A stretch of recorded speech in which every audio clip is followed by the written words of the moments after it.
Europe 1 13h. Europe 1 13h avec vous, Céline Géraud, de 13h à 14h. Et vous, auditeurs d'Europe 1, vous pouvez réagir dès maintenant au 01 80 20 39 21 sur l'actualité décryptée aujourd'hui avec vous, Céline. Charlotte Dornelas, journaliste au Journal du Dimanche, et Alexandre Malafaille, président fondateur du think tank Sinopia. Bienvenue à bord, à tous les deux. Bienvenue Alexandre, c'est votre première dans Europe 1 13h. Ravi de vous retrouver avec Charlotte. Alors évidemment, on va décrypter l'actualité. On va commencer par cette horreur absolue à Courbevoie, en région parisienne. Une adolescente de 12 ans, violée par deux adolescents de 12 et 13 ans qui ont été mis en examen et placés en détention hier soir pour viol à caractère antisémite. Une enquête est en cours. C'est un crime sexuel sordide et ignoble, a dénoncé Lee Corsia, le président du consistoire israélite de France, et Jordan Bardella, le président du Rassemblement national, qui était en déplacement au Salon de la Défense, Rosatori, a réagi à ce drame. Il n'y a plus un seul endroit aujourd'hui en France où les Français sont à l'abri et se diffuse et se développe de manière extrêmement inquiétante depuis le 7 octobre dans notre pays, un antisémitisme d'atmosphère qu'il nous faut combattre et que la République devra évidemment combattre sans faiblir. Je ferai du rétablissement de la sécurité, de l'autorité et de l'ordre sur chaque mètre carré du territoire la priorité de mon action et j'y consacrerai toute mon énergie. Voilà l'antisémitisme qui entre dans cette campagne des législatives, avec Marine Le Pen qui, dans la foulée, dénonce la stigmatisation des Juifs depuis des mois par l'extrême gauche. Voilà, il y a une foule de réactions. Enfin, ce serait bienvenu qu'il y ait beaucoup de réactions et de tous les partis.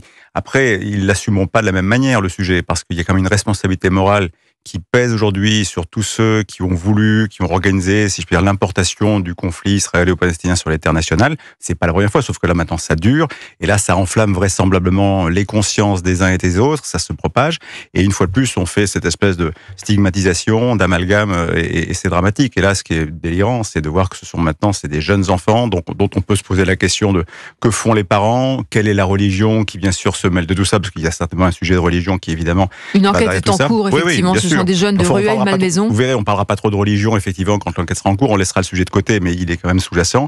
Et puis après, ça confirme qu'il y a une espèce de banalisation, là aussi, de la violence et de cette espèce de sexualité totalement sauvage qui s'infiltre partout. Et malheureusement, c'est pas que le seul drame qui se produit. Il y a beaucoup de collèges aujourd'hui où il y a énormément de difficultés pour les jeunes filles à avoir une scolarité sereine. Je parle d'expérience dans mon entourage proche également. Et là, ça, effectivement, il va falloir essayer de s'en occuper. Ça sera très compliqué, très long, parce qu'on a laissé, une fois de plus, sur ce sujet, la poussière sous le tapis pendant de nombreuses années. Et Jordan Bardella qui dit qu'il en fera une priorité, la sécurité.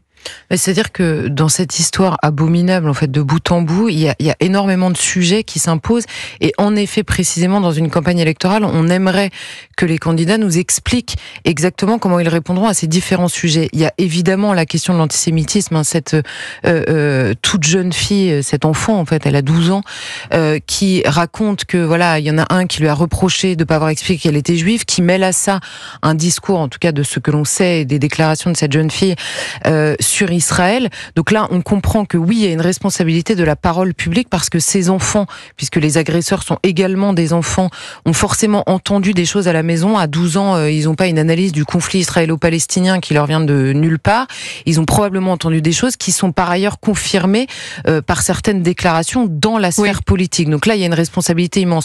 Ensuite, il y a la question, en effet, de l'exposition et des violences sexuelles entre mineurs, qui est un sujet qui préoccupe en effet énormément dans les écoles, qui préoccupe beaucoup de pédopsychiatres et dont on parle assez peu par rapport aux dangers qu'ils recouvrent aujourd'hui. Et il y a évidemment la question de la violence et donc de la réponse à la violence des mineurs. Les mineurs avec la sont fameuse excuse de minorité qui risque de revenir sur le tapis là aussi. Malheureusement, à chaque fois, on ne parle que de l'excuse de minorité, qui est un marqueur évidemment, mais aujourd'hui, l'excuse de minorité consiste en quoi ? Consiste à dire ils sont mineurs, donc ils sont plus jeunes que des adultes, ils n'ont pas le même rapport aux faits qu'ils posent, donc les peines sont divisées par deux.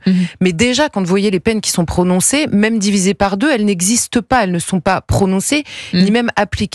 Donc il y a une réflexion, moi j'ai pas de problème à ce qu'on considère différemment un gamin de 12 ans, même quand il commet des actes ignobles, qu'un adulte de 35 ans. Je comprends que ça n'est pas le même rapport au monde, la même chose.